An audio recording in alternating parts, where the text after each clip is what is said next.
Welcome back to another Average Joe's Fishing Show video. Today, we're going in depth on how to locate and catch big walleyes through the ice. Stay tuned, you're not going to want to miss this one. That's a beauty walleye, buddy. That's a big walleye.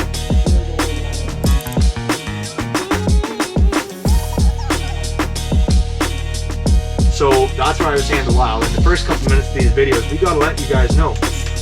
Oh yeah! We're the Average Joes! That's a pickle. Make sure to subscribe! That's a little guy. Nice! Woo! Right on. Subscribe, guys, don't forget! So, although it's been an abnormally warm winter, make sure we're staying safe out there. You don't like when I stand near you? And we'll be on those bigger lakes in no time. So yeah, in November, that's about the time frame that the lakes are going to turn over for the fall. Generally, all the water will become around the same temperature then, and the pickerel or walleye will start to get into their first ice kind of locations. So I'm going to switch over to the phone. I'm going to pull out the Helix. I'm going to show you on the Helix exactly what we're looking for in some of these locations, and I'm going to explain how to find these locations if you don't have a fish finder, because not everybody's fortunate enough to have one, or even if you have a more basic model that doesn't have mapping. We're going to get into how to find these spots and get you out hammering some first ice walleye. So the first location that we're going to talk about is main lake points. So as you'll see here on the phone, this is a little mapping I did of first ice last year. I'll put it in a little clip of some fish we caught there. And this is that location. Nice point, right where the cursor is exactly where I would set up first ice. So the weeds in this lake came out to about 12 or 13 feet, and I would set up right on the edge of that. So when we're talking main lake points, such as this one, first ice, I'm gonna set up right on that weed edge, you know, within about 10 feet from that weed edge.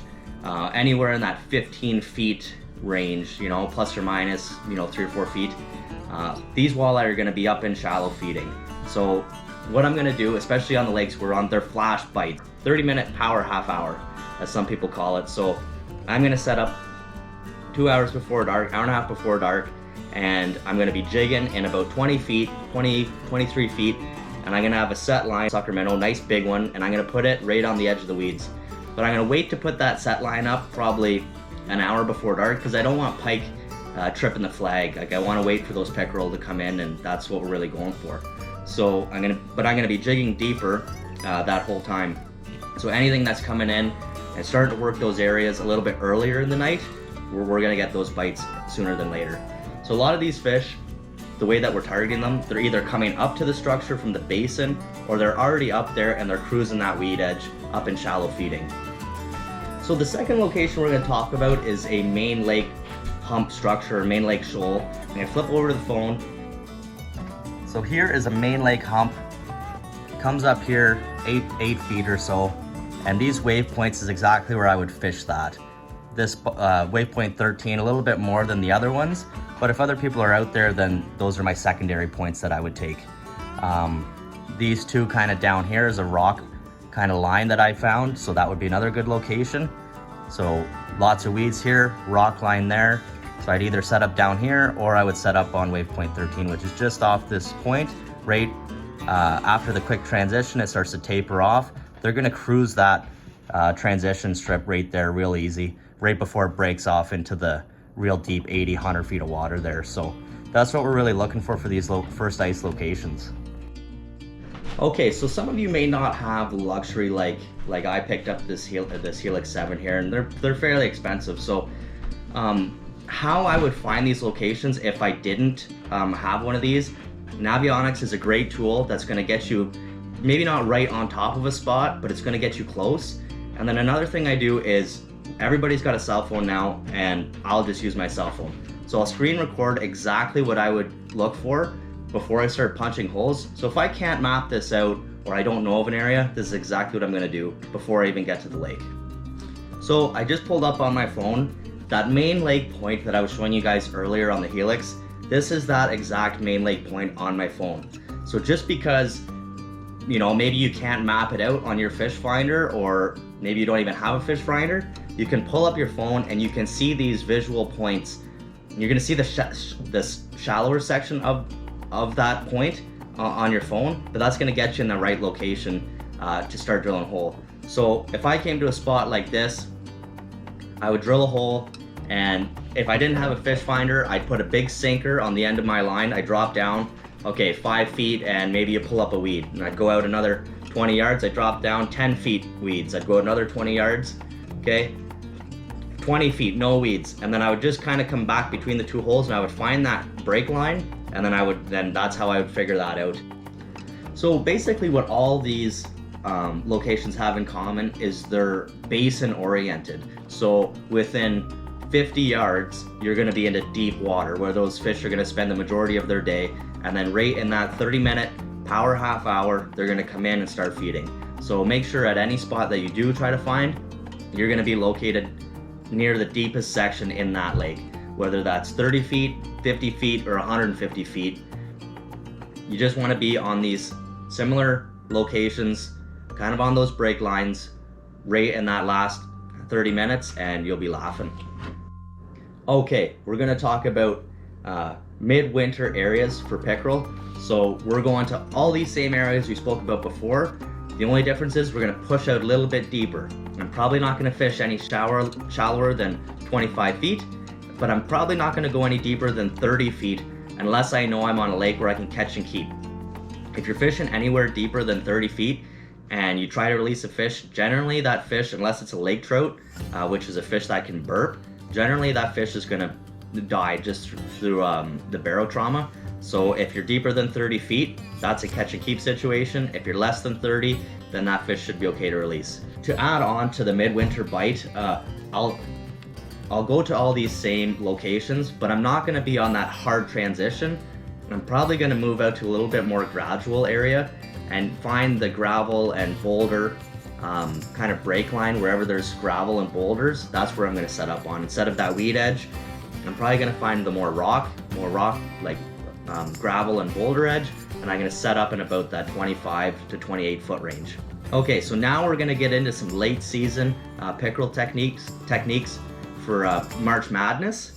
Everybody loves March Madness, so when I'm targeting pickerel kind of in that last 2 weeks before it closes there in March, I'm going to be fishing just outside spawning creeks or any inflow to the lake, and I'm going to be into that kind of that weed edge in that 10 to 15, 10 to 20 foot range. So the next location in late season for pickerel, I'm going to get up on more gravel bars and more bouldery bars, or main lake humps and stuff. We're going to go back into those areas, and we're going to be in about that 15 to 20 foot range. We're moving back in shallow now. Okay, so once you have a location picked and you know the time of year that you're going after them, we're going to get into talking the baits, lines, and rods that we're going to use for targeting walleye through the ice. So this rod here is medium heavy. It's a little bit overkill, but in case I get into a big pike or something, I have a little bit more backbone. I have 12-pound mono on this one. It's set up for an iFish Pro. If you don't have an iFish Pro, tip-ups work great too. This is going to be your live bait rig. So I've got I believe it's a number 4 treble on this one, and nice weight on there, ready to go for an iFish Pro. Just make sure whenever you do, if you do have an iFish Pro or any jigging rod really, you want a good smooth drag. You don't want any jerky drag that's gonna make you lose the fish.